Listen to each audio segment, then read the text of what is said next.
Yeah. Yo, Black is time. Shout out to the chat. I got my guy Eru in the building with me tonight. Oh, first off, my apologies. I couldn't make the show last night. I had some family duties I had to attend to.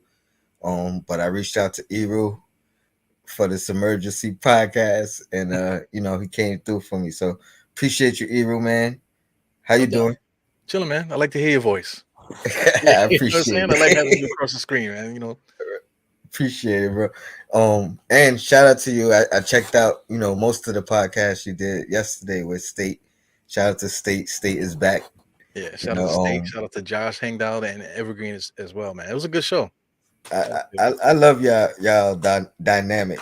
You know what I mean? Like, so every time I get a chance to watch you two and y'all chemistry, um I gotta do it, even if it's not live. Sometimes I just go back and watch the replay. Yeah. Um, It's but tough, yeah, man. Like right now, it's a kind of like a shotgun emergency podcast kind of thing that we're doing. So it's difficult, man. You just came off for work, literally. Now you come in here and like you drooling. I want to do a podcast. You know what I'm saying? Same thing for me. I did 12 hours and I just did a podcast, and now I'm about to do one with you. So it's an nah, addiction, man. But I it's appreciate that. I mean, it's an addiction, and I like to be consistent. You know what I mean? Shout out, like I said, to the chat. I noticed when I had my set time, my set day. People come in and they listen and they watch.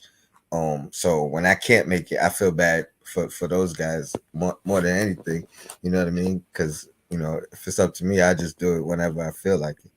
yeah, Try to get some consistency. Shout out to Geraldine in the chat, David L, King Ribby, RM.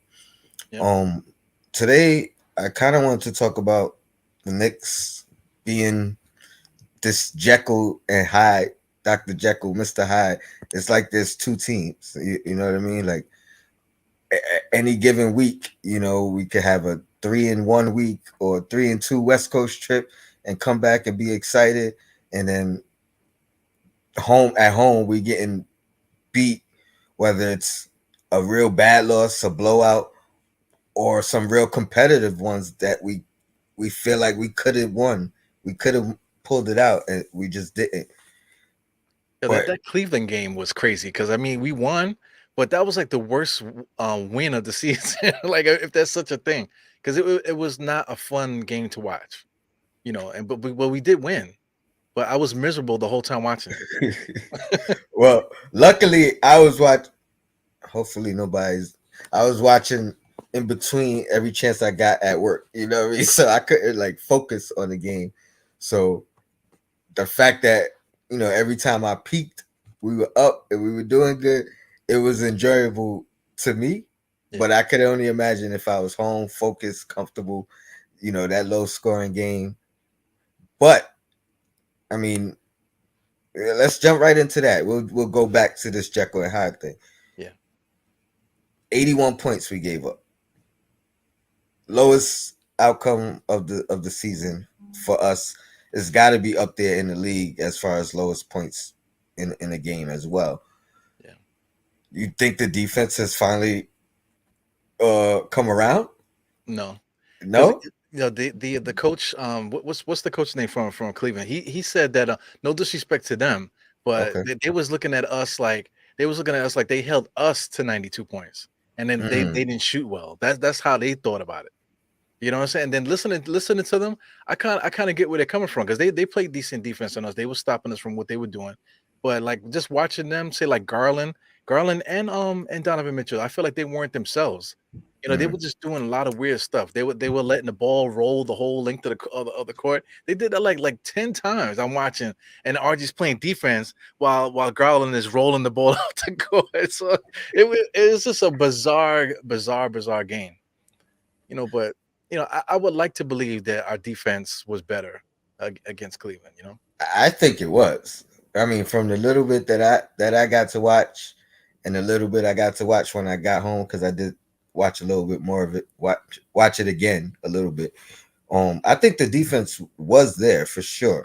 Yeah, Now I'm not saying we're gonna be holding teams to 81 points, but anytime you keep a team under 100 in today's league, I think that's great.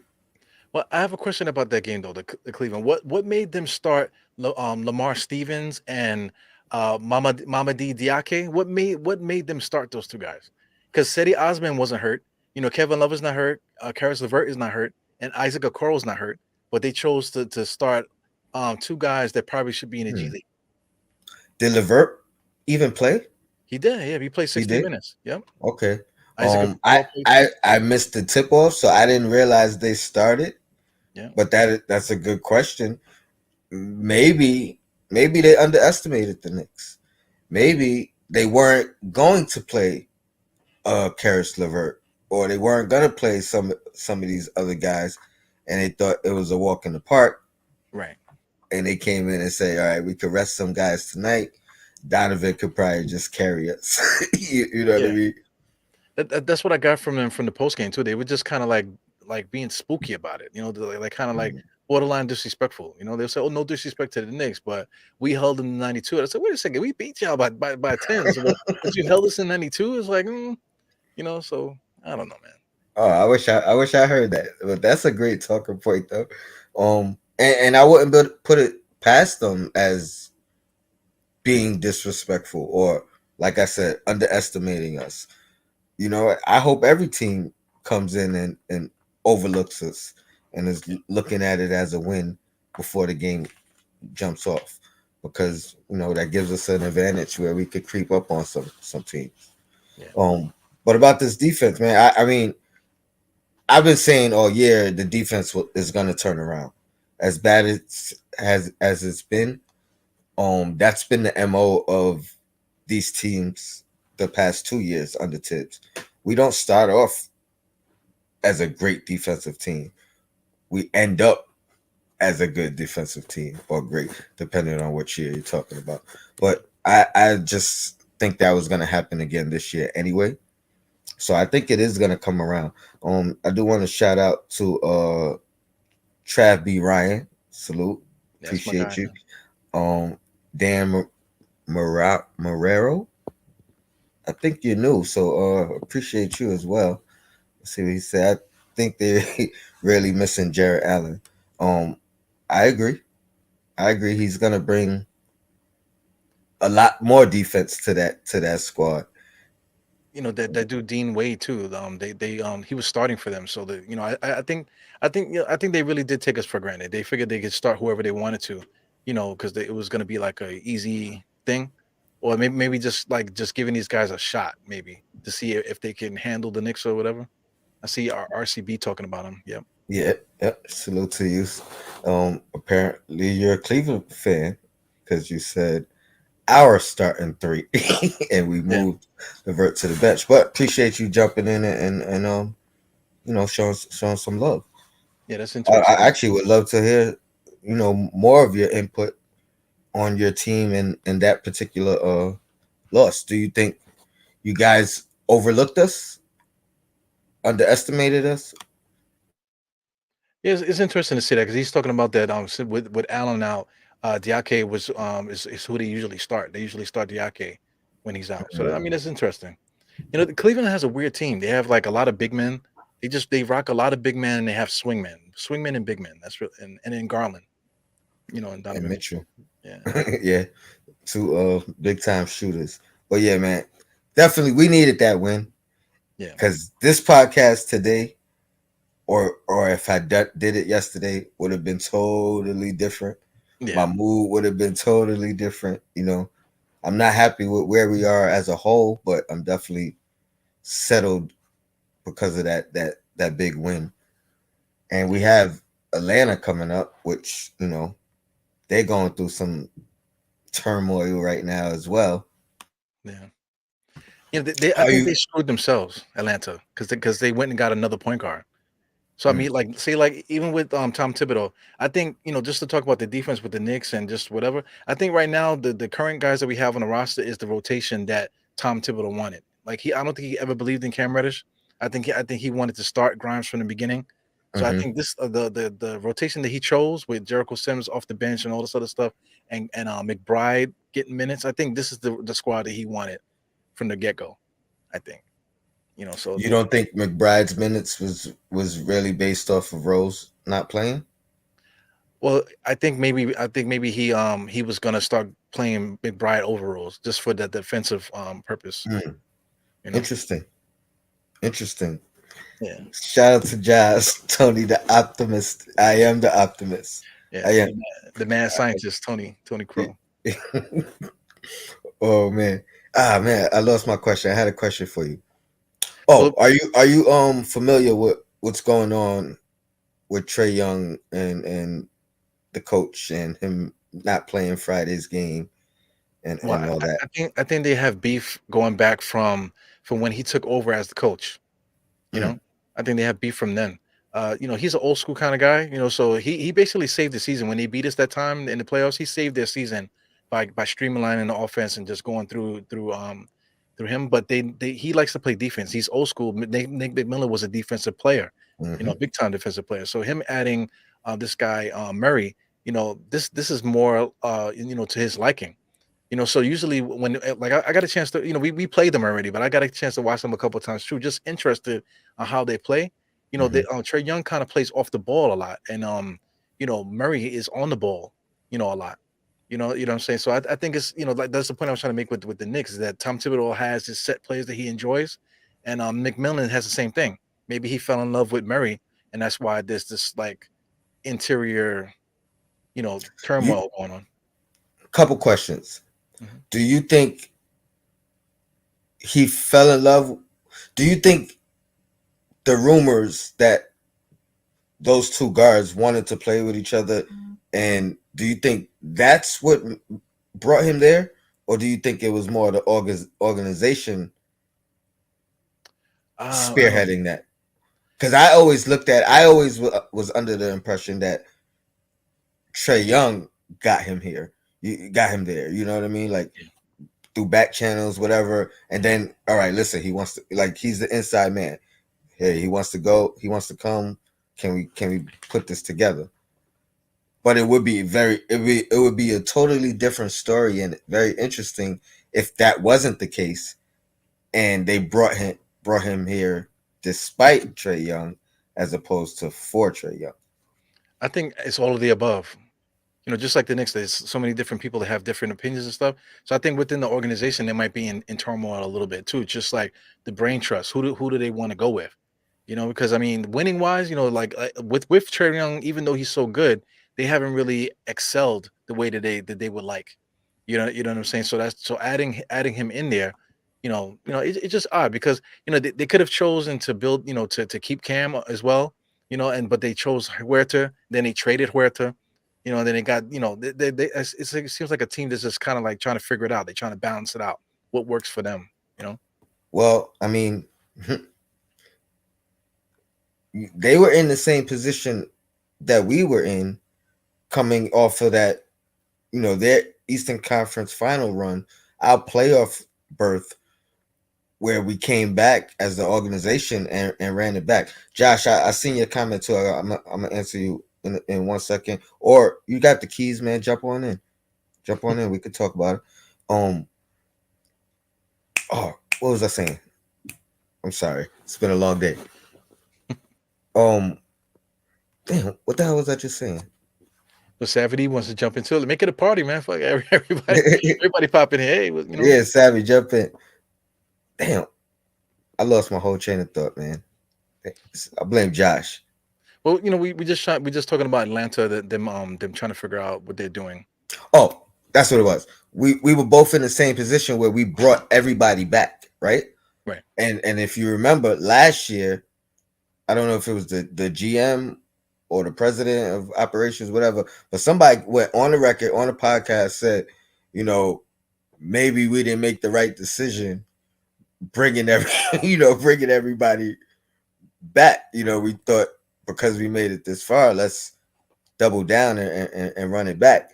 Right. And he said that before the season was over, I believe. Like this was in the middle of the season when he said that, like, oh, maybe we made a mistake. And I think the Knicks kind of were doing the same thing. We just made the playoffs. Let's bring everybody back, reasonable contracts, da da da da. And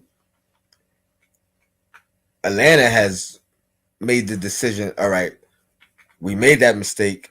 Let's fix it. And they've been in the process of, making moves and signing players and trading players and doing things to try to get better. Yeah. We haven't done as much other than, obviously signing Brunson.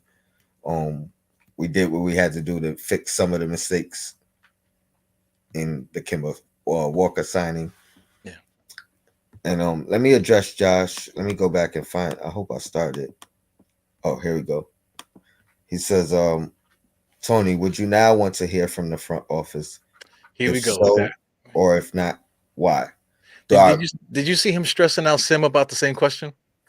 I didn't. Was it yesterday? No, it was the Dallas game. After the Dallas game, Josh was stressing out Sim in the post game, man, about that whole conversation there. Because you have context, or Josh, if you're still here and you want to give me some context, are you saying specifically about something in particular, or just hear from them in general? No, he just wants a pat in the back. That's what he wants. He wants to do that like this. See, I told you because remember he was making an argument that because the Knicks were keeping the media out of certain events, Mm-hmm. Mm-hmm. right? And then he said, oh well, we need the media to ask the hard questions and stuff Hold like them that, accountable is what he right? was Hold them saying. accountable. Yep. Yeah, as far as Leon Rose is concerned, because now Leon Rose hasn't spoken, so now people want to hear from Leon Rose. So I saw him on Twitter. There was some people saying, "I want to hear from Leon Rose," and then now that's time for Josh to go, "Yeah, yeah," like pat I myself. mean, I'm not stressed over hearing from him. You know what I mean? Like, Yeah, I more want to hear from him. Number one, let's say after the trade deadline, right? If a move or if a move isn't made, let's say talk about that. Um, I don't know. Obviously, he could. I'm not mad if they talk to the media or if they don't. I just understand why they don't, right. and I'm not mad that they don't because I understand why they don't. You know what I mean? Like, listen, we're gonna give you the bare minimum of what we have to. We're not going above and beyond to invite you in for scrutiny. Right. Why, like, why would I do that? Yeah. So I understand why they don't make the media available for every function, every event. You know what I mean? Like they change the way they do the post games as well. Like it's not the same atmosphere that it used to be, but there's a reason for it, and I understand that.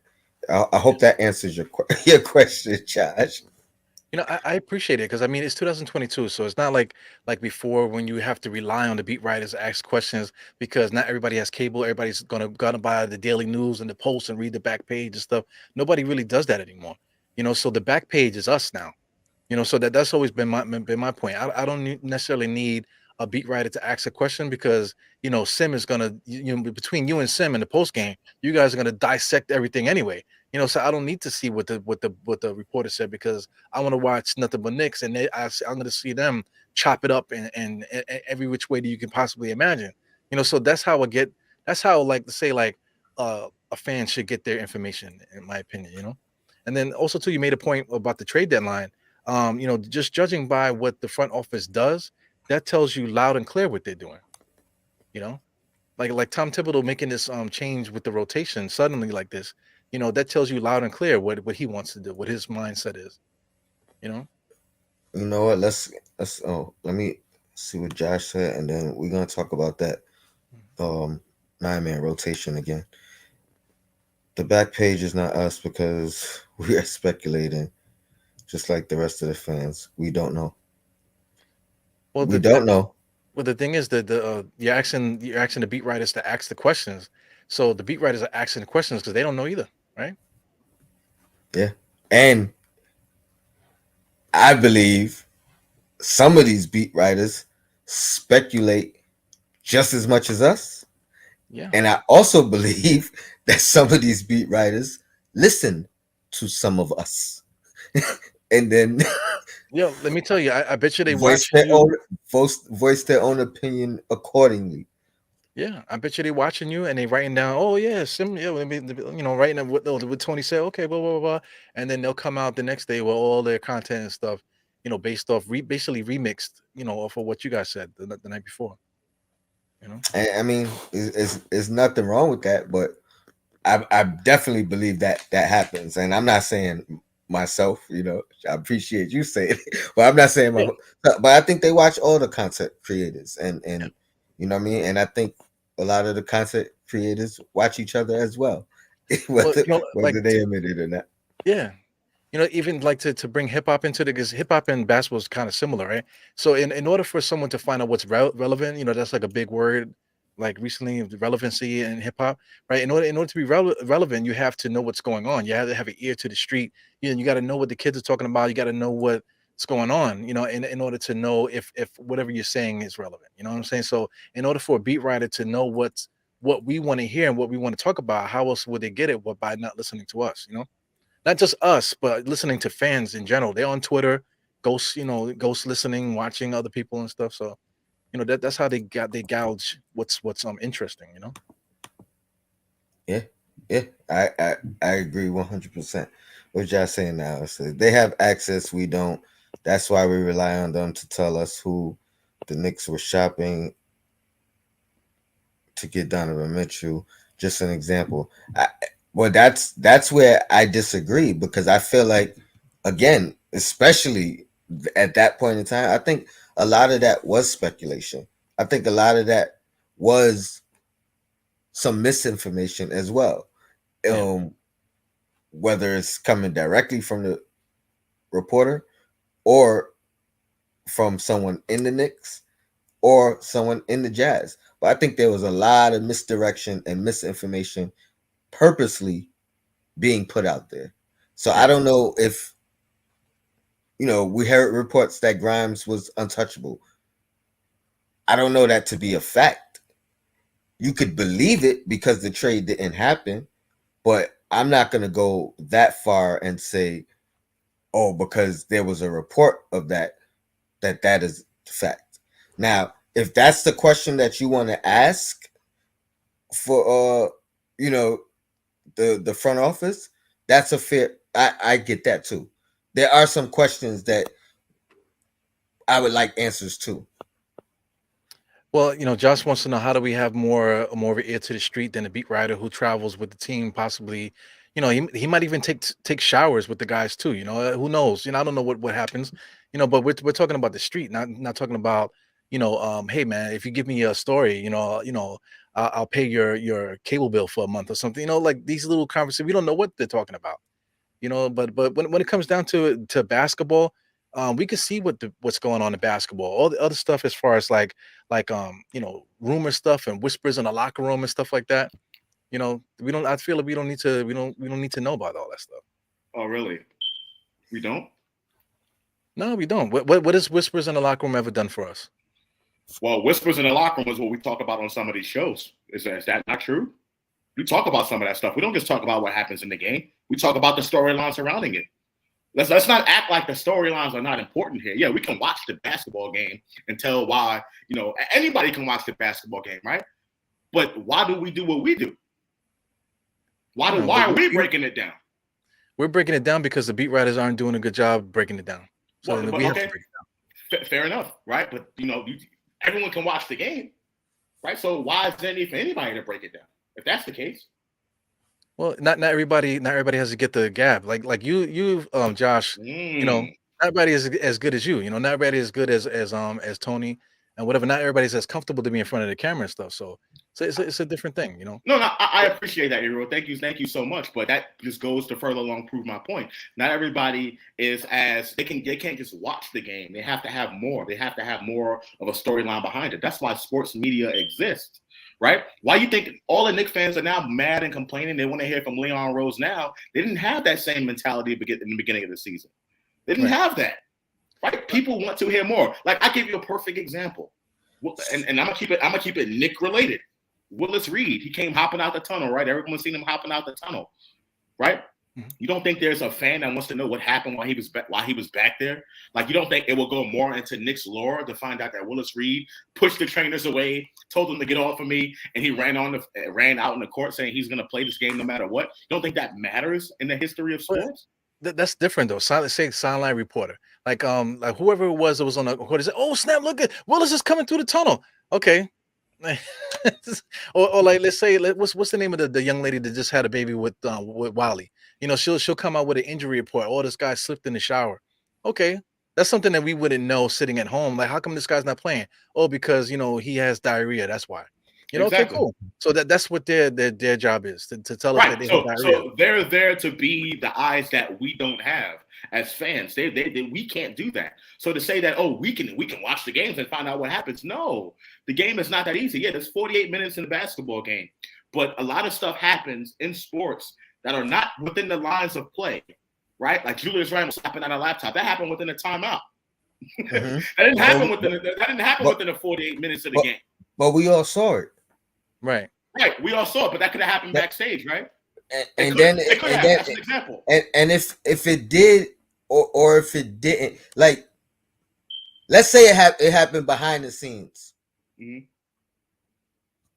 Why would I necessarily have to be privy to that information? You don't want to know that? You don't want to know why Julius Randle may be feeling this type of way on the bench? Why his player's he's not performing well, or why he's performing great and he has an extra spirit going into the second half? You don't want to know the reason why that's happening as a fan? But how would these people know? We still don't know that. We Right. still don't know what's going on with him. Listen, Tony, I know, but I'm saying specifically the laptop thing. Like, if it didn't come out, if it happened behind the scenes and I never was made aware of it, I don't see what the big deal is about that. Because I'll tell you what the big deal is, because then you have fans that go in and speculate saying maybe Julius Randle doesn't like RJ Barrett, which we've heard before. Maybe RJ and Julius have some sort of beef, right? Fans can speculate now because they don't know. Still hear that. Right. No, but I'm saying it because the fans don't know, Tony. That's what I'm saying. They don't know. And because they don't know, we speculate. And to you, that's okay. It's okay for the fans to speculate, right? The fans don't know. But you don't want the media to get a hold of it, because if they do and it winds up being the truth, you don't like it because there's something negative about the Knicks. And you as a Knicks fan and myself as a Knicks fan, we don't want to hear that because there's something negative about the team. Well, there's something happening. There's something happening in Atlanta right now with Trey Young. We don't know what's going on. The beat right there was some guy asking him a question. They were saying, so what exactly happened? And he's like, well, it was a personal matter.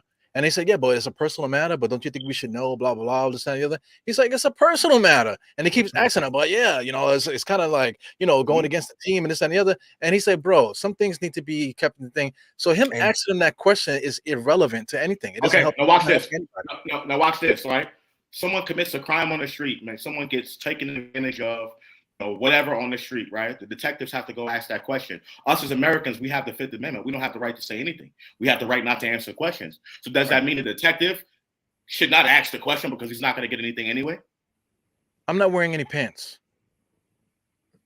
No, I mean, should the detective so no one asks questions because everyone has the right to remain silent, so we don't have to say anything? Oh, ask the question. But we're talking. Nobody said that the question shouldn't be asked. But because you make, I'm saying specifically the laptop. If it happened back behind the scenes, especially if it happened behind the scenes, then yeah, keep it behind the scenes. Right. Like that's what teams are supposed to do. What happened with Jordan Poole and Draymond Green? We weren't supposed to see that. Why not? What do you mean, why not? Answer my question. Why not? Why weren't we supposed to see that? Someone made it for us to see it. We weren't supposed to see that. Why not? Answer it. Why not? Because we weren't there. Okay, we weren't there in the meeting rooms when the Knicks were dangling RJ Barrett allegedly or dangling Quentin Grimes. So why do we even need to know that? So if that video never came out that with Draymond punching what's the name, would it matter? It would have never mattered because it didn't really affect anything on the court. How do you know that though? I won't say it wouldn't have mattered. I won't say it wouldn't have mattered, but it wouldn't have been the same ramifications. Well, how come nobody wants to know why I'm not wearing pants though? Because it's irrelevant to the conversation. Like whether or not I have pants on, I literally don't have pants on. But it doesn't really make a difference to the conversation. You know what I'm saying? Right. But I'm telling you, I don't have any pants on. But more people care about the Knicks than they care about you wearing pants. This is what we're talking about, the Knicks, right? no, This now that I notion said it, that now no that I one said it, I cares, bet you there's somebody that wants me to stand up to see what I'm wearing. right? And you don't have to show them. That's your right. You don't have to show them and get up and stand up and show them that. You don't necessarily have to do that. Right. And you But to say and you personally didn't necessarily have to say that. Like, you have that right. I'm not, again, let's say, okay, because Tony, you bring up a great point. Like, the fans can ask, not fans, but the media can ask questions all they want. Leon Rose doesn't have to answer, so he doesn't have to, right? Mm-hmm. But my position has always been to protect the process, right? It's always to protect the process. Just because something happens and someone does not necessarily, or someone's not required to answer the question, does not mean that the question should not be asked, right? Because there's I'm a lot not of disagreeing with that. right? I agree with that. But that's my whole point. Like, because you or Sim, or not, I'm not gonna say Eru because he hasn't said this specifically, but you or Sim will say, well, what is that gonna do? Like, what difference does it make?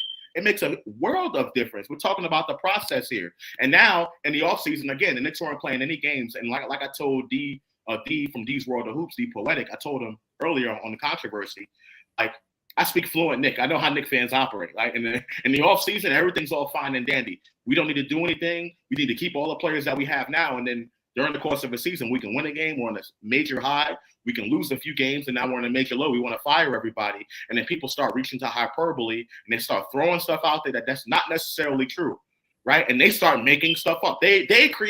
Fans create their own narrative. Why? Because they don't know. They don't know. That's the reason why. They don't know. I will say more of them don't care about the truth, and it would rather just keep the narrative that they like. This is the way society is today.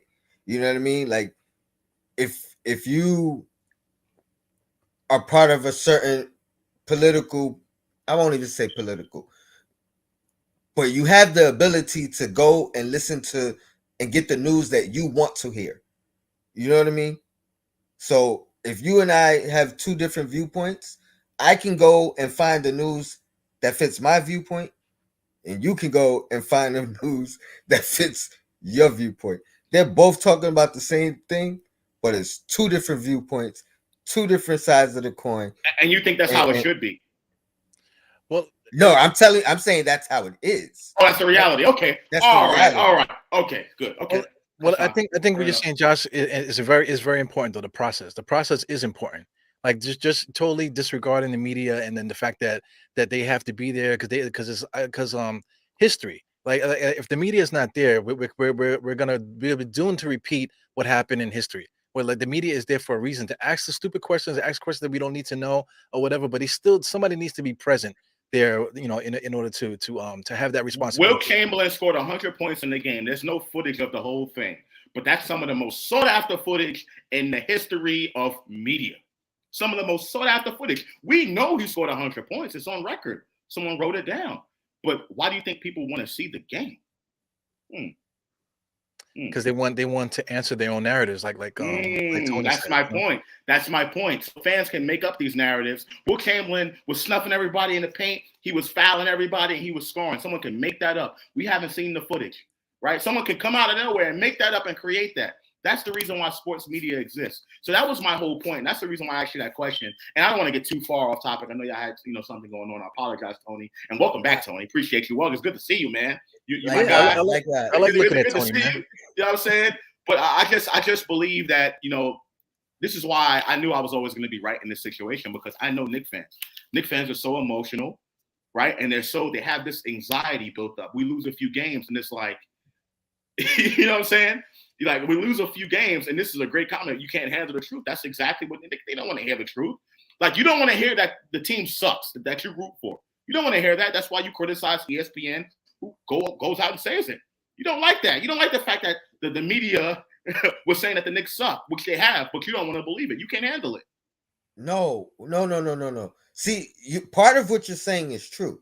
The reason I got into even watching podcasts and the reason I even found Sim in the first place is because I was tired of watching mainstream media and everything was negative. Fake news. No, it was only negative though. It was only negative, and that's my point. The Knicks could win a game, and I'm talking years ago. You know, in the height of Knicks and bruises, the actual Knicks and bruises that we dealt with. But the Knicks could win a game by 20 points against a good team, a top 5 team in the league, on a Thursday. No media coverage. Won't even talk about it. That over the weekend, the Knicks will lose to a team they shouldn't have lost to, or blow a lead that they shouldn't have blew, and then Monday morning they talk about how bad the Knicks are. That's what I didn't like. It's okay to tell the truth, but don't just keep only negative. Highlight some of the positive. Highlight a win when it happens. Like the one we just had against Cleveland, when now a majority of the fan base is still like fire everybody, like that. They can still have that opinion, but and so can the media, right? I wasn't on after the win, but best believe if I was, I would have been celebrating the win, and I would have went to sleep a little bit better. That's just the fact of how I am. Like, it's bad. The Knicks shouldn't control my life the way they do. But after a loss, it's hard for me to sleep. Or after a win, I sleep a lot better. That's just how it is as a Knicks fan. When it comes to the media, though, like you definitely I think what we learned, you got to have multiple sources. You have to, first of all, you got to have a first account. You have to watch the game yourself. You can't rely on other sources. One example I'll use is this Westchester game. I've only seen highlights of Jericho Sims and getting those alley oops and dunks. But did you know that Svi, whatever his last name is, had 35 points? Mm. You know, he had 35 points, but there was no highlights on it. Nobody reported, nobody talked about it. He literally had 35 points in that game, and it was not talked about. You know what I'm saying? But the media has their narrative and stuff like that. The fans have things that they're looking for. But you know, you have to be able to get the full picture, and you got to have multiple sources. So that's why. Yeah, that's why it's important to, you know, the traditional media is important for what they do. But like I said, it's a new day now. It's like, you know. Let me ask you a question. Do you think the majority of the fan base cares that Svi had 35 points? Yeah, I care. I think the majority. No, you care. No, you I think care. I think the majority don't know, and I think that's Eagles' point. Yeah, I think that's terrible, right? Because they don't care. I think if they cared, they would know. Well, I care. That's why I know. It's not true. No, I know. I got you. I'm not. No, I hear you. I hear you, Eru. I hear exactly what you're saying. But to me, if Knicks fans are so smart, right? If Knicks fans are so in tune about what's going on and they don't need the media, they would know that Svi had 35 points, right? You don't need the media for that. You don't need the media to know that. You can find out on your own. Well, how come they don't find out? Well, they found out. You guys found out. How come I didn't find out? No, I didn't say you. No. Don't make it personal. I'm not talking about you, Tony. I'm talking about majority of Knicks fan base. Until that, I had no idea. It's because I don't care, and that's what I'm trying to tell you. But that's the difference.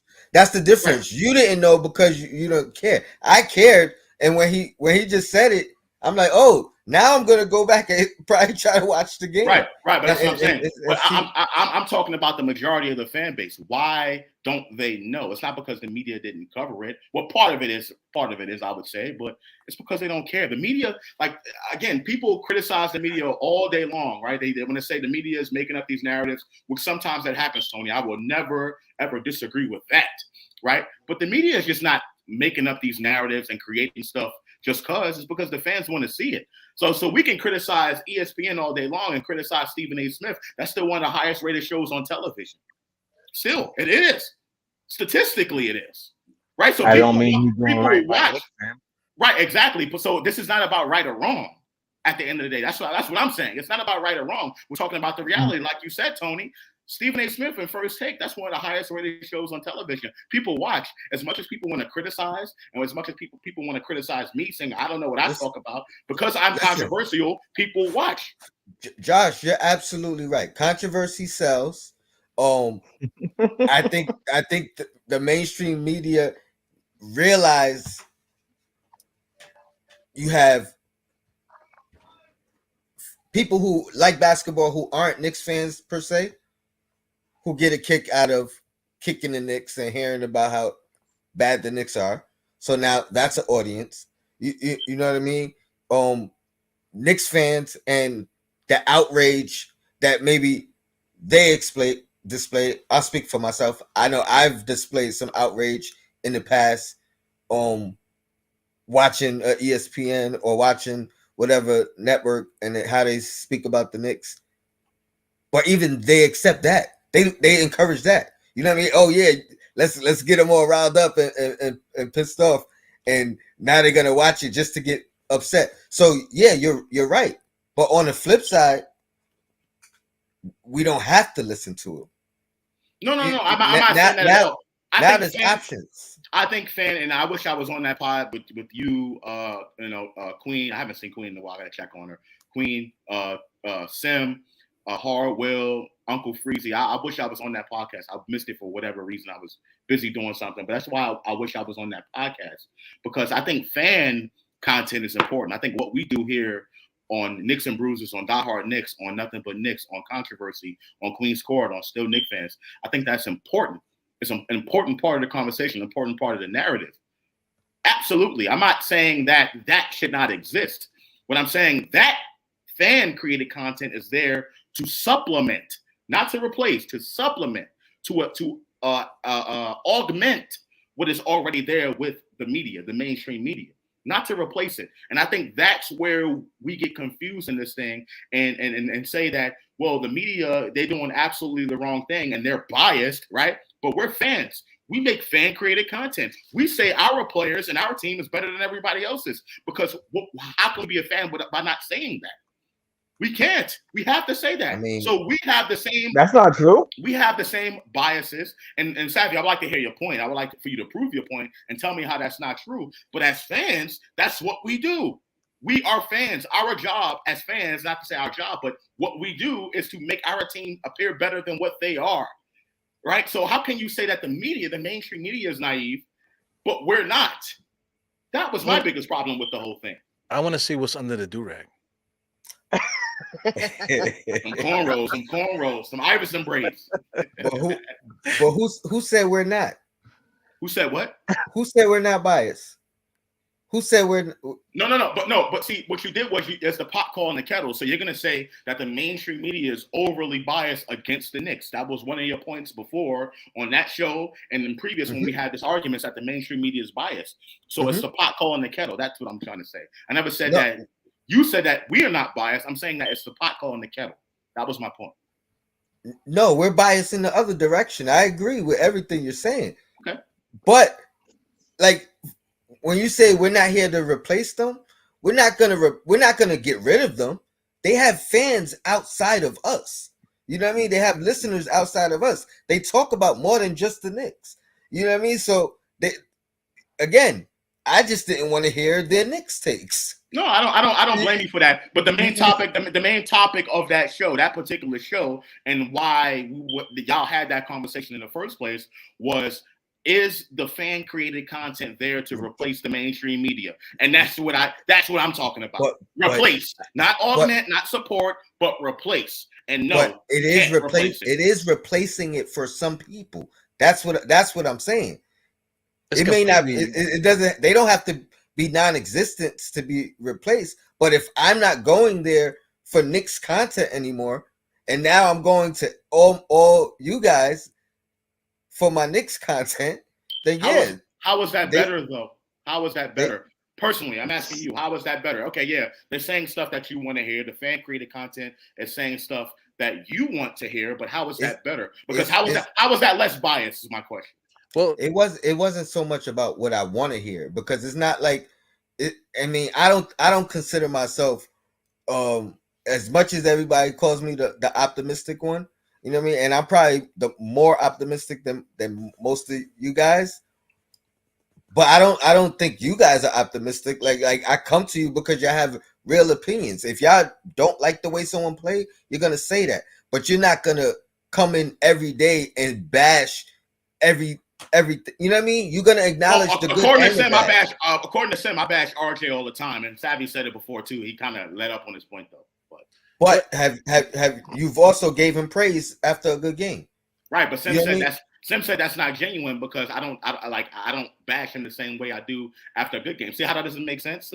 You see what Sim But was saying doesn't we're make all any sense. human though. We all human. We all have different opinions and stuff. So sometimes I mentioned Tony and Sim. They do a great job breaking down stuff. But there's some games where I don't want to hear what the hell Sim and Tony got to say. Because of the way that they do it. Tonight is not the night I want to hear what they got to say. Maybe I might want to go down the dial and see what somebody else is saying. Or maybe like, oh, well, Josh had a show there. Let me see what he's talking about. So just because of whatever's happening, like, you know where to go in order to get not necessarily the reaction you're looking for, but just you just want it's the type of content because you know how the person carries himself. You know how they're going to give it up. You want to see how they gave it up that night. So it was, like I said, like Sim, there could be a game where I just don't understand what happened. I'm gonna tune into Sim and Tony and watch them because I know they're gonna chop it up like you would not believe, and then you're gonna be like, oh, okay, now you kind of just like listening to them, whatever. You know what I'm trying to say? I hear you. Yeah. Let's say what's up to I this guy, don't know. man. Savvy, what's What's up, good, my Savvy? brother? What's up, Savvy? Hey, first of all, it's a pleasure to be on the panel, man. Tone, welcome back, man. Been a hot Appreciate you. minute. You, good to see you. Pleasure as always, man. What's good? What's good? And Josh, man, it's always a pleasure to share the panel with you, brother. I feel like it's been a minute since I got to share a platform with you, bro. And my first thing I want to know is what are you talking about? I'm not biased at all. You're not? Okay. Nick fans are biased? Absolutely. I didn't know that. I thought we knew we sucked. And No, I mean, no. Depends on We what didn't part know of the we sucked. season and what part of the year we're talking about. Because in the offseason, we thought the Knicks were the greatest thing known to man. In the offseason, coming after 37 wins. Oh shit! I don't know who lied to them. yeah, I don't know who you're referring to. Oh, now y'all Oh want man! to play games. Now y'all want to play Oh games. man! And act Knicks, like I don't know what the listen, hell I'm talking about. I Knicks fans as a whole, I think are very realistic. As a whole, the Knicks fans are very realistic. I think there's extremists in our community that are louder than evil, man. That's funny though, extremists.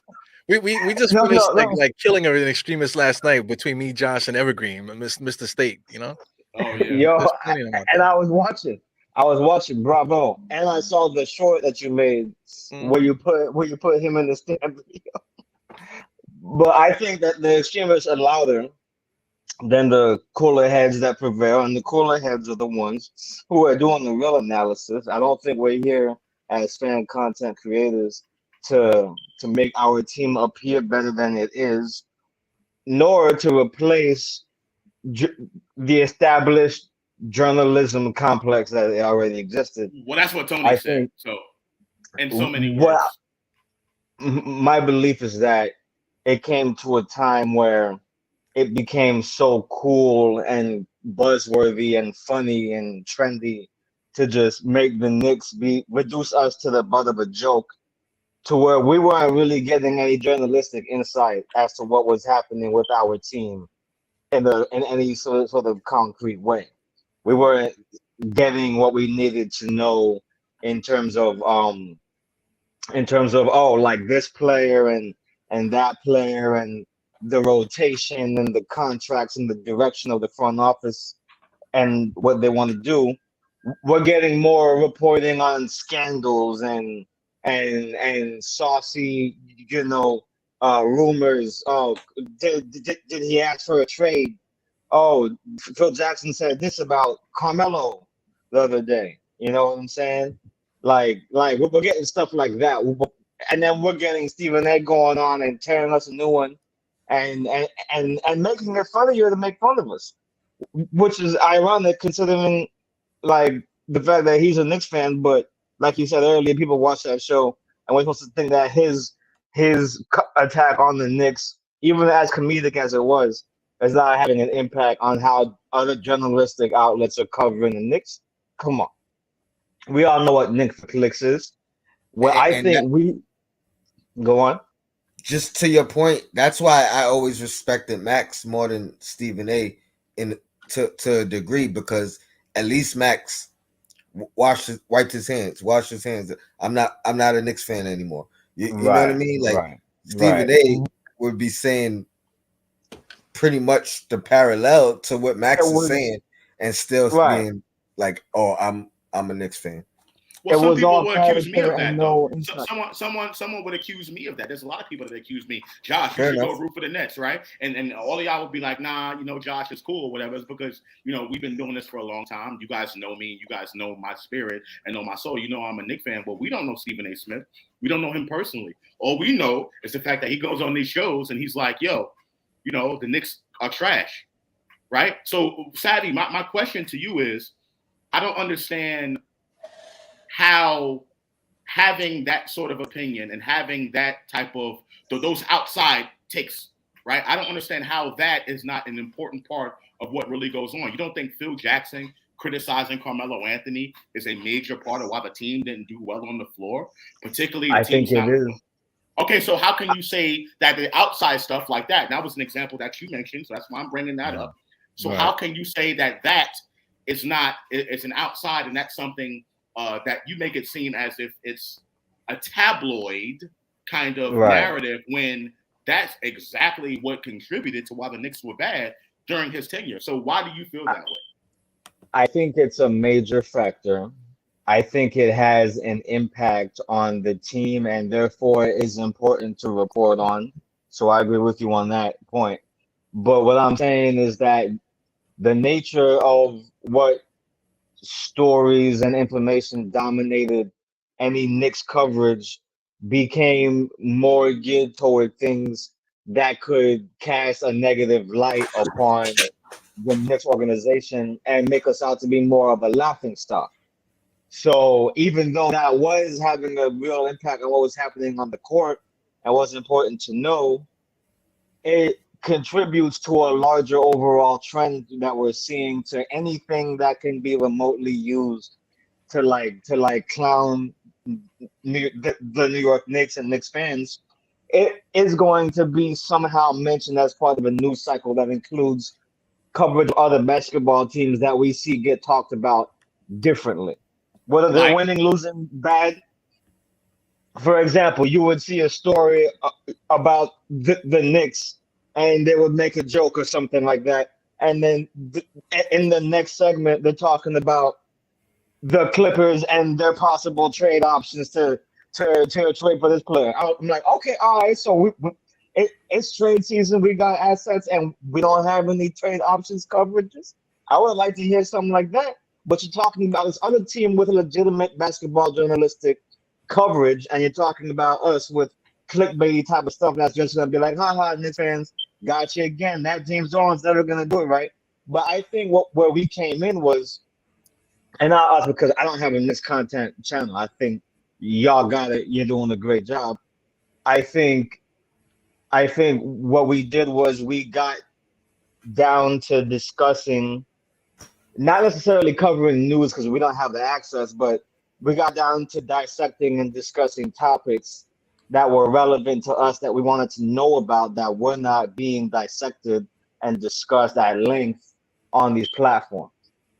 And I think that what we did was we created a strong network of alternatives to ESPN and other networks, right? For people to come to so that we can see the big news, the headlines, and the stuff that is entertainment worthy on First Take and stuff like that. We can see that stuff on Get Up and what have you. Then we can come and we can discuss it at length on Sim show, on Tony show, on Eru show, right? We could bring something controversial, talk about it on the controversy, and argue about that for an hour, right? That's always fun. It's just as important. It's just as important as the X's and O's that we talk about on Legion or whatever. Okay, and but we have everything. We don't just do one thing, and that's why you see a certain content creator in the community rose in profile to become a very prominent thing, to the point where now he's being featured with the people on that network, right? And then talking about us because, oh wow, there's a market for this kind of stuff. Things that Knicks fans want to talk about, like the potential progression of this player and what we could do with these draft picks and whatnot. Can I address Dwayne Dennis there in the chat? Dwayne Dennis, he's talking about basically what Savage talking about, but he's just like talking like what makes our takes better than his takes because he's been a fan since 1969 and stuff like that. What's different between us and they say like Stephen A. Smith, Talking Heads, and that type of thing? It's respect. We care about the culture. We care about fans and getting information. So like I have a respect for somebody like Dwayne Dennis. You know what I'm saying? As far as like Stephen A. Smith, he don't necessarily have a respect for us because of the way that he pops off. He just doesn't care. He's saying whatever he wants to say, for the establishment that he's working for, ESPN, because he's trying to get the people to say whatever. Say like as contrast, Josh is kind of like we always say that he's like the Stephen A. Smith, the ESPN guy. Whatever. If you look in the chat, the whole tomato culture, that's all for Josh. Josh, people come in here just so they can throw the tomato emoji because they know Josh is there. People do that. You know what I'm trying to say? But the difference between us and them is just that we care about the Knicks enough and we have respect not only for each other on the panel, at least us. I can speak for MBK. Like, we have respect for each other and each other's takes, and we also got respect for the chat too. Because a lot of these other channels too, they don't respect the chat and they don't respect the callers and stuff like that. They should have the callers call in and they're like, yeah, man, whatever, get out of here. But boop, see you later.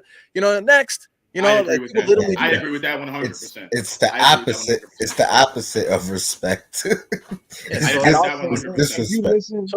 If you listen to Stephen A. on his radio show or his podcast or something like that, you'll get a lot more insightful discussion about anything he talks about than you get on First Take, because he's not playing the same ratings game, the same viewership entertainment game that he's playing on First Take, and he can speak more at length. He can spend 5-10 minutes on one topic, whereas on that show he has to be in smaller sound bites and whatnot. So he just but there you go, Savvy. So that tells you that it's not just the individual Stephen A. Smith, because people will say Stephen A. Smith and ESPN. Right? These media members that are mainstream are humans just like the rest of us, right? They have their takes, right? There's limits and certain things they can do. Like there's certain things I can't, like, and I'm pretty sure Sim will probably allow me to elaborate on, but I won't because I'm on his channel. So I can't do that. So it's the same thing.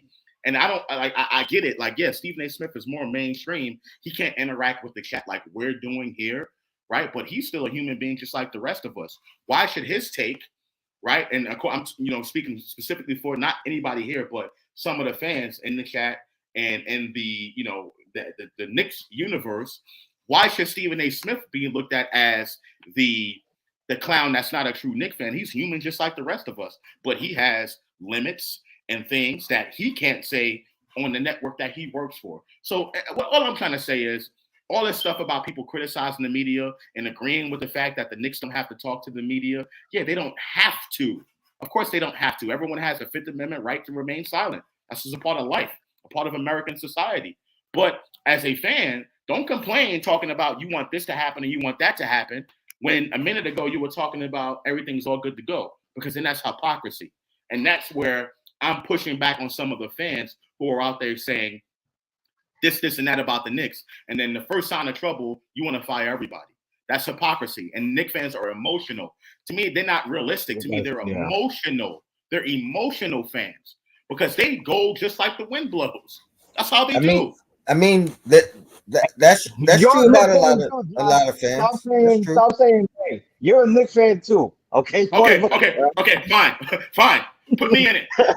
No, this is because I think Savvy, you bring up a good point, because I guess that's where the disconnect, and I guess where a lot of people don't understand what I'm saying, because it's like I'm coming down on most of the Knicks fans. Well, how you gonna come down on a Knicks fan? You're a Knicks fan too, right? Okay, fine. Put me in it. We as a fan base. Yeah. Does that make it better? I'm putting myself in there as well. I'm emotional. I don't know what you're talking about. I'm not emotional at all. Not you personally. See, people will take that and they kind of grab it and then run with it. Not you personally. But that's just all where I was coming from with the whole thing. I don't want to hijack the whole show, Tony, or anything like that. I'll tell you this. I think to your point, the reason why Knicks fans are so emotional, because we thirsty. It's like when a dude has I want to win too. Savvy. Bro. It's like did you make it on after the Cleveland game? Say again? Did you make it on after the Cleveland game? I did not. No, but I made it on after the Dallas game. Savvy, did you make it on after Nah, this? Sim was by himself. Sim was by himself. He's by himself. Yeah. All right. What was your take on the defense? Both these guys. You want to go first, Savvy? I'll go, but if you want to go, you can go ahead. I've been talking for a lot. I'll go for it. It was it was impressive and infuriating because it was a reminder, yet like, yo, hey, this is what we this is what we have not been doing all along. I mean, it bothered me. It bothered me to see that we could just jump out and like tap into that energy level. It's a shame that it took Tibbs on a hot seat to get it done and inspire them to that level of effort on defense. I think a part of that win was also due to some bad Cavs play, right? And but we did a lot of good things that night, and QG stepped up. I have to give it to him. QG stepped up and he did his thing. Um, I'm happy for that young boy. It doesn't justify, you know, the detrimental actions taken towards Cam Reddish, but you know that's a separate point. I thought our defense was solid. It was better defense than we had played lately, but I don't attribute our win to that defense alone. I think we caught them slipping and we was able to pull that one out. I think that's what happened. And also we had players going off when we needed somebody, at least one person, to be able to be hot and get going. I 100% disagree.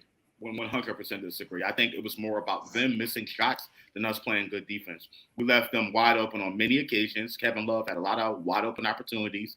Donovan Mitchell had a lot of wide open opportunities, and they just flat out missed them. Bickerstaff, their coach, at the end of the game, came out and said that what they did not do offensively was more about them missing shots rather than us improve defense. I still seen the same habits. People wide open from 3-point range that we've been seeing the whole season. Yeah. And I just think we got lucky defensively. I don't think we did anything defensively to shut them down. This was not even though they scored 82, 84 points or whatever it was, this wasn't a typical, I mean based on Tom Thibodeau and the history of Tom Thibodeau. This wasn't a typical Thibodeau clinic defensively. This was us getting lucky on the defensive side of the ball.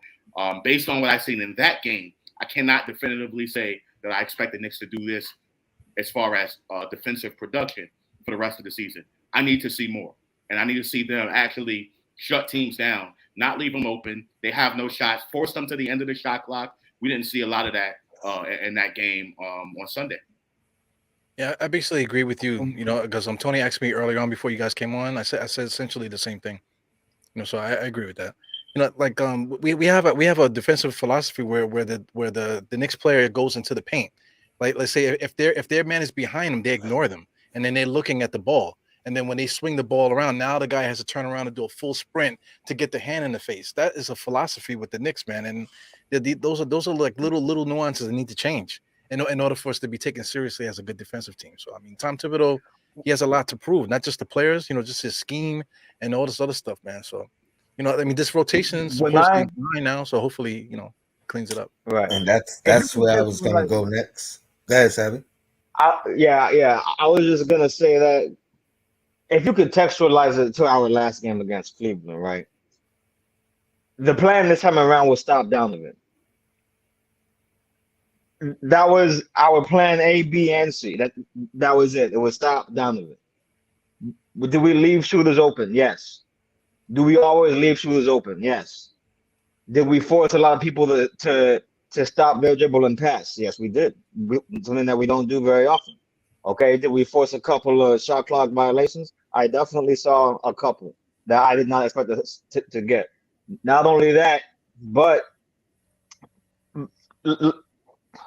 on the points that Donovan Mitchell scored, it was like, all right, take that one. You got that one. And we gave some stuff up. But I definitely saw the way that we affected his game. There was a time where if you would have paused the TV, you would have seen 4 people around just Donovan Mitchell. People are open. People are open in moments like that, right? But it's evident to the plan that was out there. I felt like they did that effectively, and we won the game. Last game we manned up and we lost. You know, Garland and Donovan were winking at each other the whole game too. You know, they kept making really like weird plays that they don't normally do, and the guys are looking at each other, going, winking at each other, like because they know they were having a horrible game. They know it was just like one of those days that nothing was going to go right for them. Yeah. You know, Yeah, like I true said, that. like with Josh, I feel like we just need to see more. We need like it needs to be more consistently with what we're doing here. I think. I don't think we're seeing that. I don't like. I think we did better on defense. I don't take it as an encouraging win by any means. Yeah. It was a weird win, you know. Like after that win, I wasn't like yes. I was just like, fuck. Yeah, right. Me neither. I mean, I was like, all right, good. Like, we won. I ain't gonna lie, I was, but Yeah. the reason I was is we've lost these type of games. You know what I mean? We Right. haven't been able to pull them out. Games that we were in all the way down to the end of the game, and we can't pull it out. So the fact that we was able to squeeze one away, I have something to ask the you guys. We know that Tony smokes, right? You smoke, right? Right. We know Savvy, you smoke, right? I have Allegedly. in the past, yeah. Well, Josh, I'm assuming Josh doesn't smoke at all, right? Is that cannabis or whatever? No, it's just regular whatever, right? So I can't smoke cannabis. So my theory is that the reason why that the people on the left seem to enjoy the game a little bit more because you guys like to indulge in certain I power. I but first of all, I categorically deny these allegations. Okay. First of all. Second of all, sometimes that will make me hate it even more than I would have if I had not partaken, because now I'm really tuned in. Like talk about being glued to the screen. And it's excruciating to watch like that sometimes. But no, and I've been, I was unclear in mind and body during that viewing. And my thing is the first I didn't quarter. enjoy the game. It was an ugly game. I just felt like defensively, I'm like, all right, we did it a little bit better. And now Deuce is getting minutes too, but I'm like, So all right, we the defense hasn't turned I'm the corner. discouraged. My next question is: does the 9-man rotation, one, is it here to stay? Excuse me, and if so, does it change anything moving forward? Does it help us moving forward? I'll go first. I think the 9-man rotation is here to stay. And the reason why I do is because I don't think Tibbs was ever comfortable with doing anything more than 9 or 10 players, or 9 specifically. Let's just be real. I don't think Tibbs was ever okay with that. Coming into the season, when we said a strength of our team would be depth, that is not going to be the case because you cannot play 12 or 11 people in a game. It is literally almost impossible if you want to get a full rhythm. No coach does that around the NBA, period. Right? So I think the 9-man rotation is here for us to stay. Based on injuries, people can hop in, hop out, that kind of thing. They're going to be the back end of your rotation kind of players. They're going to get their minutes. But I think for right now, Tibbs has always been happy with a 9-man rotation. I think that is here for us to stay. Here to stay. Additionally, and I don't want to keep belaboring this point, one of my biggest points that I wanted to make in regards to the Donovan Mitchell trade, people were so afraid about us making the Donovan Mitchell trade. Oh, we're going to lose a lot of depth. There's a lot of players on this team that fans now wish that they can play, but they are not getting the same amount of time because we're so deep, right? So that's now a detriment. And now a lot of players that you want to see play are not going to play because of this 9-man rotation. You trade for Donovan Mitchell, that's some of the things that you probably wouldn't have to worry about as much as you do now. So yes, I think the 9-man rotation is here to stay. Does it benefit us moving forward? Absolutely. All right. I think the coach is more comfortable with the 9-man rotation as opposed to 10. Finding minutes for players, I think it's easier for him to coach that way with the 9-man rotation. And I think the 9 players are more comfortable knowing that I'm gonna have this amount of minutes, this amount of time, and I don't gotta really look over my shoulder per se. What do you think, Ebro? Nine-man rotation, is it here to stay, and does it benefit this team moving forward? Yeah, I agree with Josh. That's why he doesn't put me on the show anymore with him because me and him agree with it on almost every point. So there's no controversy. Stop You it, know what I'm Ebro. saying? Stop it. Please stop. No, no, You but know that's not true. not for real though. I totally agree with that. Nine-man rotations. Tom Thibodeau has never been about playing extra guys and stuff. I mentioned to Tony early in the podcast too. I think that the guys, Quentin Grimes, Julius, Mitchell Robinson, Jalen Brunson, RJ, quickly, McBride, Hartenstein, and Obi. I think that was going to be the rotation starting off if everybody was healthy to start the season. Like I said, if Grimes was healthy, I think that would have been the starting lineup, and we would have just been stuck with nine at the beginning.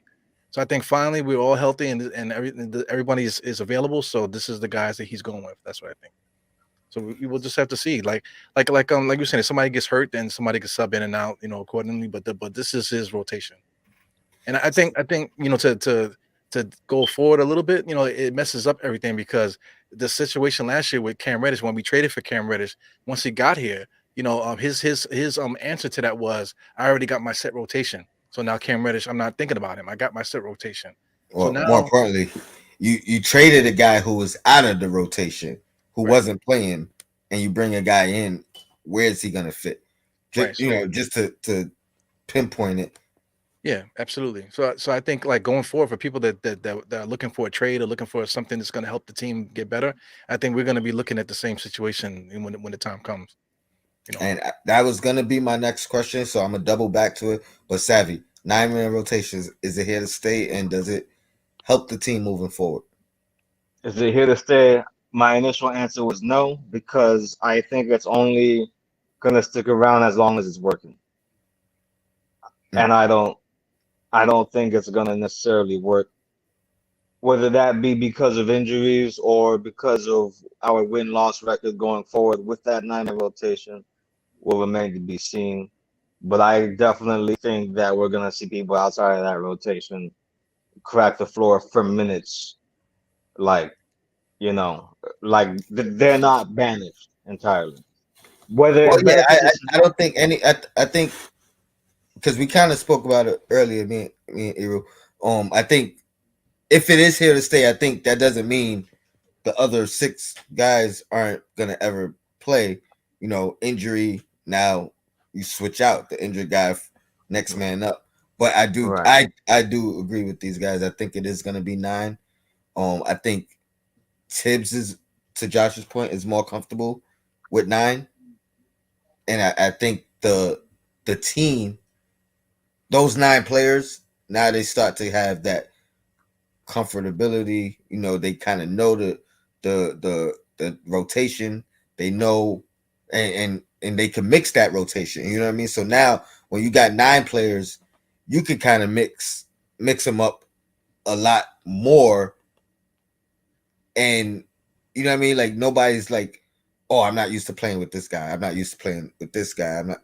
Everybody is used to playing their role. So I think it is here to stay as well. And I think we've played our best ball when we had a 9-man rotation, whether that was, you know, with Cam in it when those couple games, or with Grimes in it and Cam not. Um and that's where I want to go kind of go next. Um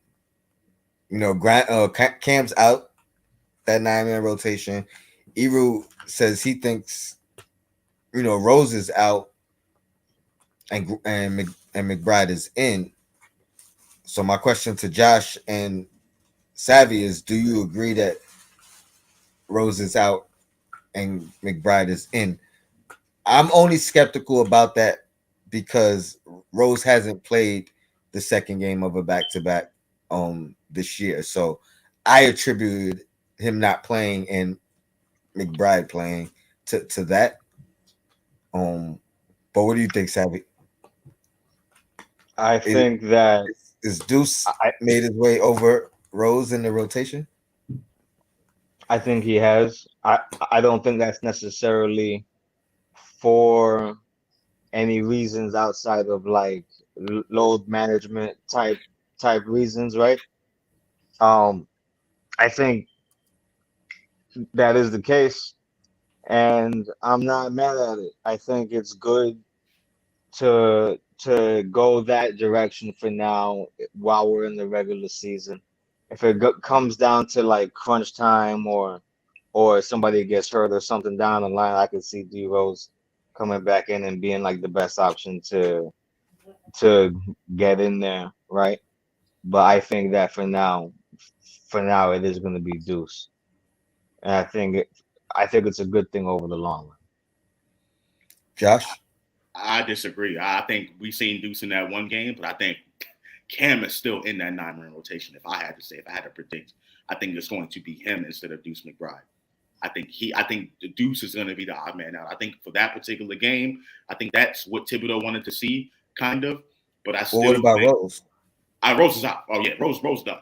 Rose. Wow. Yeah. So I got Rose being out. I thought you were saying between Rose and Deuce. Yeah.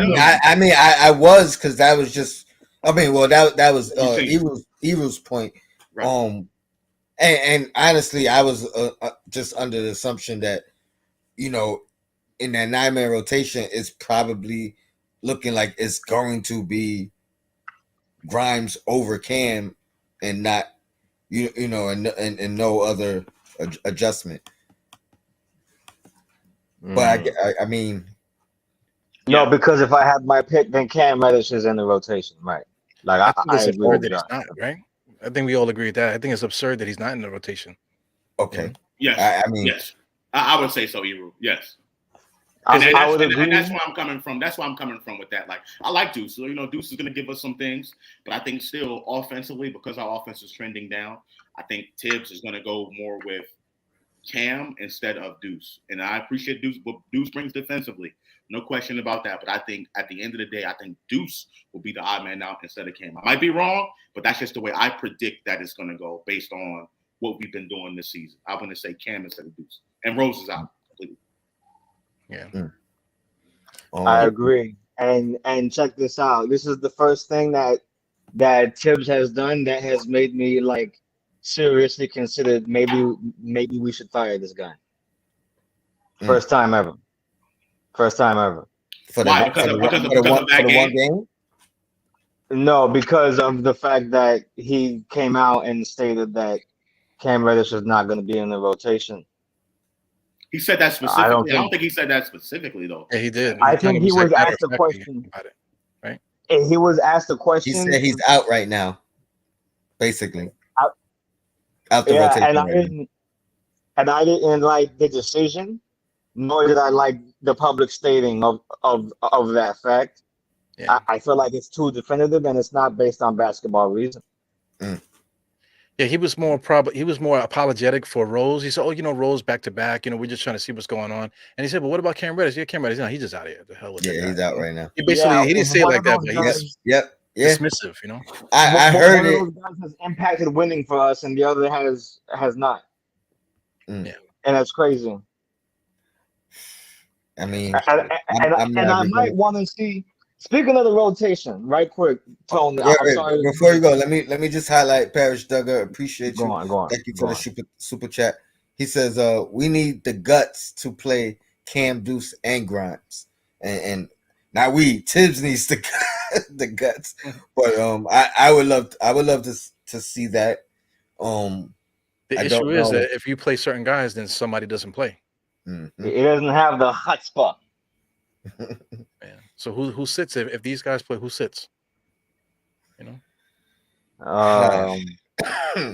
Quickly. Hartenstein. RJ Barrett. I'll let Josh tell it. No, I didn't say anything. I mean, listen, I agree. I think we do need to play. Listen, I think Grimes and Cam need to be starting as of right now for defensive purposes. I absolutely agree with that. Put them with Brunson. Those guys don't need the basketball. Cam maybe a little bit more than Grimes, but even when Grimes does get the basketball, he is a great playmaker off the dribble. Not great. I'm not going to say great, but he's better than RJ Barrett off the dribble. I'll tell you that much as a playmaker. He finds a mixture all the time, and his dribble drives to the lane, When he doesn't have that layup there or whatever the case may be, he finds Mitchell Robinson or whatever cutter's there. He finds, yeah, whoever it is. Whoever it is. I ain't gonna lie, man. I went on like 3 podcasts in a row, just apologizing and giving my respect to Grimes because, you know, I wasn't sure that what we saw in the summer league was gonna translate. And it seems like it not only has it translated, but it looks even better because now these passes that he's given are to better players. You know what I mean? They're not summer league guys and you know, people trying to fight for a G League spot or a 15th roster spot. His first step is elite, though, man. Sometimes when he gets the ball, he just takes off. That first step is boom, and he's just all the way into the paint already. You know, usually he's looking to make the pass though. But I think once he figures out how quickly he's getting open off of that first step, man, it might open up a lot of things. That mid range, yeah, that mid range. So that's it's I don't think you're reading a bit much into the performance of a youngster who played against an underperforming Cavaliers team. This isn't the first game he's done that though, Safi. Yeah, this is the first game he's shown. I agree. That I'm ability. just asking the question because I agree. Okay, I'm just asking the question. It seems like we're very eager to see this young man come into the starting job over a certain individual. I'm not going to speculate over that, who that individual is, right? But it just seems to me very convenient. like my God, this is clearly a big enough sample size to say that he should start over this young man, who over a similar sample size would not have been given that same latitude. But see, that's false. And that's a fallacy. You know why? My God! Because I'm gonna tell you. I'll tell you why. Because certain guy what some people are afraid to mention, right, has been playing the most minutes since he's been in the NBA. Right, he's been playing a lot of minutes. He leads the team in minutes right now. Grimes, we know what he can do on the floor. Said guy that no one wants to talk about, the guy that no one wants to talk about, that's his name, right? I'll let you say doesn't have Rowan? doesn't have a game that we can hang our hats on and say, okay, you know what I mean? Like Grimes, even though Grimes was horrible from the field. Grimes is horrible from the field right now. As far as his 3-point shooting, as far as his 2-point shooting, he's horrible. For now, he's not making for now, right? Yeah. But he has a game. Like, forget about the defense. We know what he can bring defensively, potentially, right? Mm-hmm. Right. Offensively, he has a game that's like, we know what he is. We know he's not going to be any more than what his particular game can potentially show us. We haven't even gotten one full season of the boy. What do you mean? Whereas RJ has been an Iron Man since he got here. Right, and we still don't know what he can. We still don't know what his game is. Like, okay. We know what. I'll ask you this, Savvy. Let me ask you this question. Let me ask you this question. Because some people are confused about whether RK is a 2 or RK is a 3. What is he? Right? We don't know. He's a 4. What? Right. Yeah. Now we want to see and say he's a 4. Right? Oh God. What is one way we can properly, based on what RJ's skill sets are, how can we help him? We don't know. That's up for debate throughout the Knicks universe. We don't know, and I think the Knicks know that, or don't know. I heard you say something. He's got to help himself. I think I was watching the controversy actually earlier today. I think where you said something about the lineup that I was like, I feel like RJ would eat in that lineup. So what I was gonna do, I was gonna ask you what your ideal starting 5 would be, and then answer your question, because I feel like earlier today, correct me if I'm wrong, you said you would like to see Obi in that starting lineup with Quentin. Yep. Over Randall. Yep. I think if you have Obi in the lineup with Quentin over Randall, and you have Quentin at the 2 and RJ at the 3, I think that's beautiful for RJ. Possible. Yep. And I think you're absolutely right. Like, again, I don't like the Julius and RJ occupy the same space. Yeah, I don't like that. That's the main problem. Never like that. But if you ask me what my ideal thing was, and this is like, if in a perfect world, if Tibbs was able to properly do that, play less ISO basketball, that's who he is, right? It would be Mitch, Obi, Cam, Grimes, and Brunson. Yeah, I Mitch, Obi, Cam, Grimes, Brunson. Okay. Mitch, Ideally, for Obi, me, Cam, Grimes and Grimes, and Brunson. Brunson. Yep. So you would have Cam at the 3. Yep. see. Okay, hey, you know what? And I'm I not mad at that. if I'm taking one of those two guys out, RJ or Randall, I'm taking RJ out, and I'm leaving Randall Right. in because of I what would do the same. Randall still commands attention from the other team, not just the Randall does one what guy he who's does. guarding him. You know what I mean? Right. Yeah, So yeah, yeah. No, Tony, I get you. That's based on what we see now as far as what Tibbs likes to run with the isolation. You give Randall the basketball, let them operate, double team comes, boom, we can be able to find an open shot off for that. But I'm looking even beyond Tibbs. I'm looking like if we had a coach that liked to run an offense that prioritized movement without the basketball, and if the Knicks did that all the time, that would be my lineup right there. I think defensively was set. I think we have the players and the athletes to be able to score points. I think Cam, that gives him an opportunity to showcase his skill set. Let's say if Cam was in a position that RJ has been over the same time span, over the same Yeah. time span, if Cam was minus in that minus spot, availability, minus the ability, in a perfect world, again, and all that in a perfect world, Cam would be miles ahead of RJ Barrett because the talent is just I agree. superior. So, all right. Eva, you wanted to add anything to this particular Well, yeah, I think Savvy says something that triggered me. I didn't write it down, but it's just like the key to this whole thing is it's just what's the most functional lineup, like if you say like on some who I don't know who said it, Obi, what he said, Obi, Cam, Mitch, Grimes. Grimes, and Brunson, right? I could Yeah. agree with that because that would be a functional lineup. Now you can understand the spacing works and all that. For me personally, I want on Randall because I enjoy his ability to bully. So between him and Mitch bullying, but then between Julius and Brunson together doing what they do, you need to have Cam to balance that out, and you need to have Grimes to balance it out too. So I mean, not necessarily I'm right or wrong, but just balancing out right. I'll ride with that starting five that works. Say it's no knock to anybody that we benched because once we start making a rotation and stuff like that, RJ still could could get his 30 something minutes or 28 minutes per game and stuff like that. But it's just about game planning and stuff like that. Like that's what how they fit together, how they mesh yeah. together. And that's the big problem And because it's a lot of the arguments that we have is based off of because no, we can't do that. Like it's not about that. It's about how we can get the best five and implement something that's going to work for the team to win. I feel like RJ gets traded in that scenario. And that's a part of why I don't like that rotation statement because I feel like we just basically put on display everybody who we have on the market to get took, right? To like we're taking offers on these guys. Anybody can get traded, but these are the main guys we're looking to move right now when we can to make whatever move that we can. And I don't want Cam to be a part of that. But if you put Cam in that starting lineup, and Cam is who we all think he is on this panel, right? I don't see you still giving RJ 30 minutes a game in No, any that's scenario. fair. That's fair. But Savvy, I just want to reiterate and I want to make clear. It can be RJ to the bench. No. It could be RJ to the bench or it can be Randall. Like you said, it can be either one of those guys. Yeah, I'm me not too. But trying to Randall's hold. better at what I'm he not trying to does. hold. No, and I agree with that. That's what I'm saying. But I'm just letting. I want everybody to know this is not a bash RJ session. Right. Either one of them can go. You can either one of them. I don't care. Either one of them can go, as well as anybody else on this roster. That's what I want to make clear. I want everybody to understand because it's like, oh, Josh said we gotta trade RJ.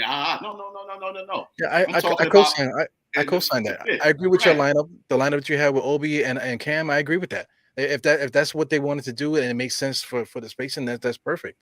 But one thing I want to say about what Savvy was saying is that Jordan Poole. You know what I'm saying? Nobody's saying that Jordan Poole's gonna get traded. Look at the kid in Miami. What's the kid in Miami that they say is better than RJ? Hero. He's Hero, Tyler Hero, and then also Duncan too. Both of those guys on the bench, and nobody's talking about that they're gonna get traded. You know what I'm saying? So I mean, guys can function, but it has to make sense within how. Hey, yo, let me find a way to trade them boys with those contracts. I guarantee you they're getting traded. And I was gonna say, you know how Pat Riley do it. Like you don't gotta say, oh, they looking to trade him or they not. You know what I mean? Pat Riley, he's gonna pull a move.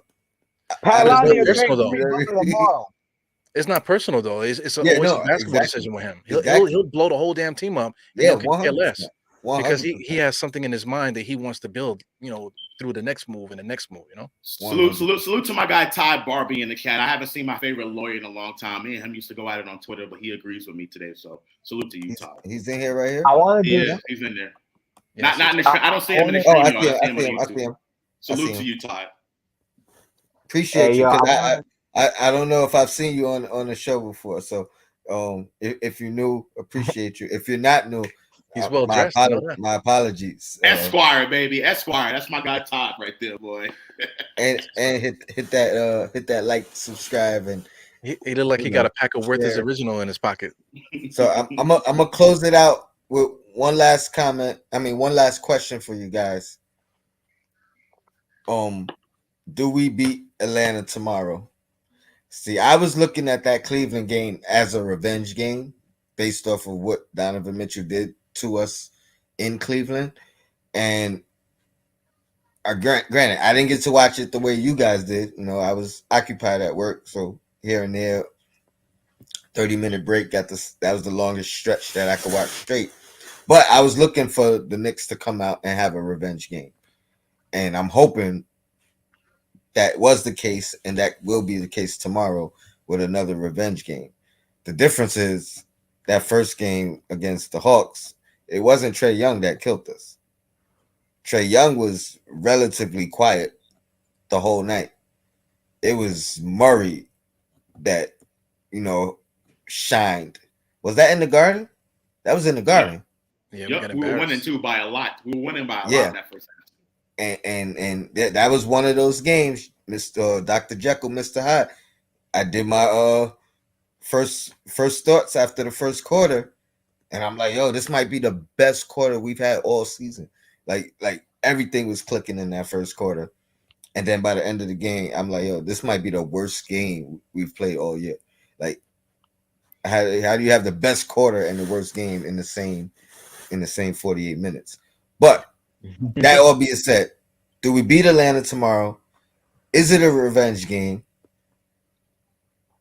And if they have the goal of stopping Murray based off of what he did to us, does that mean Trey Young is going to be the guy that kills us? Because I think we focused on Trey Young that first game. I honestly think our defense was good on him. And I think we didn't have an answer for Murray. Go ahead, Josh. You shaking your head, so I'll start with you. I don't think our defense was focused in on Trey Young. I think he missed a lot of shots. I don't think our pick and roll defense was that good. I don't think we win this ball game tomorrow. I'm just going to be honest with you. I think our pick and roll defense has been poor. I think our best pick and roll defender, as far as the biggest concern, is Jericho Sims, and he's not in the rotation right now. So I just don't think we win that ball game tomorrow. I think Mr. Partner's head, looking like he working for the nation. What's his face? Murray. I think he has another one of those games against us tomorrow. He kills us again, Matt. Yes. Shuttle. Salute. Yes. Appreciate you. So you don't think Trey Young kills us tomorrow? You think it's Murray again? I think it's a mix of both of them. I think Murray and Trey Young go for 25 a pop. You're funny, man. You're funny with that Nation of Islam stuff, man. Because DeJounte Murray, he looks like he sells Final Call in the train station, right? I'm telling you. He look like he's a part of the fruit of Islam. I'm telling you. I was telling everybody this. I was like, yep, watch him go to Atlanta. I can see him right now with the red jersey on, with the part in his head, donking. And now look what's happening. Yeah. But with Atlanta, with the Trey Young and losing recently, I just don't want to lose to them, man. It's gonna be hard watching that game if we don't bring it, if we don't show up. You know what I'm saying? And we're at home again, so I can't take another whipping it at home to the Atlanta Hawks, man. I just can't take it again. Yeah. PTSD. Yeah. So you calling a win? They better win. They better win, or I'm gonna be very sad tomorrow, man. I'm gonna sleep good. You know. I'm with you on that, bro. I'm with you on that, and I'm Well, off. hey, the Hawks I lost got their the last game day against the off. I don't Thunder. gotta work and watch. You know what I mean? Like, The Hawks lost their last game against the Thunder. You know what I mean? Before that, they beat the Nuggets. They beat the Magic. So who knows? Yeah. Savvy, we win tomorrow. Yeah. And we lock them both down, right? Nah. Nah. do we win? Yeah. Do we lock them both down? Nah. I just want I'm Mitch sorry, Robinson just- to knock somebody on the floor, man. Mitchell, between Mitch and Julius, I want one of those guys to knock somebody to the ground. I need it to be Julius because Mitch fragile self don't need to be getting that physical with nobody. All right. I need it to be Jericho Sims, because if he knocks somebody down, they may not come back in the game. Yo, nah. Jericho needs to chill out and just stay in his happy place upstairs, because he's gonna hurt somebody if he gets out there and loses his cool. But speaking of bigs, I might need us to swap out V for iHeart, because I'm not seeing it. I mean, I'm not seeing it. I'm sorry. my thing is he needs to sit down and get healthy. I don't like you coming out talking about, oh, I've been hurt since preseason and it's affecting my offense more than my his body language. Nah, When he gets rebound, he's like standing there. He got he's doing like this while he's walking. Him, man. He needs to like take some time off or something. Man. Yeah, man. Go get your body right, bro. Yeah. Come back. I have $1 million for every time I have seen iHeart fight for a rebound with another big. But at the same time, if you look at their stats, they all got the same stats. The stats are similar. Yo, Hey. when you look at him play, oh boy, yeah, he's definitely not playing good. So you can't argue with about that. you're flying under the radar too, boy. Oh man, I'm glad I got that one now. I'm sorry. Go on. No, I gotta I'm gonna end the show, but first off, Savvy, Josh, Eru, I appreciate you guys. You know, no notice, short notice, and you guys came through and made it an event. And then, of course, the chat, man, appreciate all you guys for jumping in with me. I've had my homeboy waiting for me outside for like 30 minutes. So salute Stafford on. Stafford, get well soon, man. We hear about you. Well, he got into an accident. If y'all didn't know, he got into an accident. Terrible accident, but he's fine. Salute to you. Get well soon. If y'all didn't know. And I didn't know. Also, so definitely get well soon. And also, bowling chick. You know what I'm saying? Yes, I heard she was sick as well. Yeah. Or, figuring something out. I wish you the best. Yeah, no doubt about that. Yeah, because that's probably been about 3 weeks now. Yes, absolutely. Because I know I missed a week, but yeah, man, appreciate you guys for sure. Anybody on MBK tomorrow? I'll see you guys there tomorrow. Shout out to Sim. Shout out to the Queen. She should be back this week, I believe, or next week. She should be back in our normal rotation.